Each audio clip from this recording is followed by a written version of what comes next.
Hello friend, ಇವತ್ತು ನಾನು ಹಾಗಲಕಾಯಿ ರೆಸಿಪಿ ಮಾಡ್ತಾ ಇದ್ದೀನಿ. ಹಾಗಲಕಾಯಿನ ಸಣ್ಣದಾಗಿ ಹಚ್ಚಿ ಅರಶಿನ ಉಪ್ಪು ಹಾಕಿ ನೆನೆಸಿದ್ದೀನಿ. ನೆಕ್ಸ್ಟು ಅದಕ್ಕೆ ಮಸಾಲೆ ಕಡಲೆಬೀಜ, ಕಡಲೆಬೇಳೆ, ಜೀರಿಗೆ ಮೆಣಸು, ಒಣಮೆಣಸಿನ್ಕಾಯಿ ಮತ್ತು ಬೆಳ್ಳುಳ್ಳಿ ಹಾಕಿ ಅದನ್ನು ಹುರಿದು ಮಿಕ್ಸಿಗೆ ಹಾಕ್ತಾಯಿದ್ದೀನಿ. ಇಲ್ಲಿ ನೆನೆಸಿರೋಂಥ ಒಂದು ಹಾಗಲಕಾಯಿನ ನೋಡಿ ರಸ ಹಿಂಡಿ ನೆಕ್ಸ್ಟ್ ಇದನ್ನು ಮಿಶ್ರಣವನ್ನು ರುಬ್ಬಿ ಸ್ವಲ್ಪ ಧನಿಯಾ ಪೌಡರ್ ಹಾಕ್ಕೊತಾ ಇದ್ದೀನಿ. ಈಗ ಬಾಣಲಿ ಇಟ್ಕೊಂಡು ಅದಕ್ಕೆ ಎಣ್ಣೆ ಹಾಕ್ಕೊಂಡು ಹಾಗಲಕಾಯಿನ ನಾವು ನೀರು ಹಿಂಡಿದ್ದೀರಲ್ಲ ಆ ಹಾಗಲಕಾಯಿನ ಹಾಕಿ ಫ್ರೈ ಮಾಡ್ತಾಯಿದ್ದೀನಿ. ತುಂಬ ಟೇಸ್ಟಿಯಾಗಿರುತ್ತೆ. ಪ್ಲೀಸ್ ಸಬ್ಸ್ಕ್ರೈಬ್ ಮಾಡಿ, ಫುಲ್ ವಿಡಿಯೋ ನೋಡಿ. ಆ ಎಣ್ಣೆಗೆ ಸ್ವಲ್ಪ ಸಾಸಿವೆ ಹಾಕಿ ಕಡಲೆಬೇಳೆ ಹಾಕ್ತಾಯಿದ್ದೀನಿ.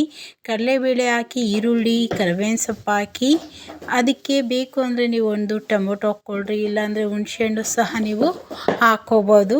ತುಂಬ ಟೇಸ್ಟಿಯಾಗಿರುತ್ತೆ. ಇಲ್ಲಿ ಬೇಯಿಸಿರುವಂಥ ಹಾಗಲಕಾಯಿ ಎಣ್ಣೆಯಲ್ಲಿ ಫ್ರೈ ಮಾಡಿರೋಂಥ ಹಾಕಿ ರುಬ್ಬಿರೋಂಥ ಒಂದು ಮಿಶ್ರಣ ಹಾಕಿ ಮಿಕ್ಸ್ ಮಾಡಿ ಒಂದು 10 ನಿಮಿಷ ಬಿಟ್ಟು ತಿನ್ನಿ.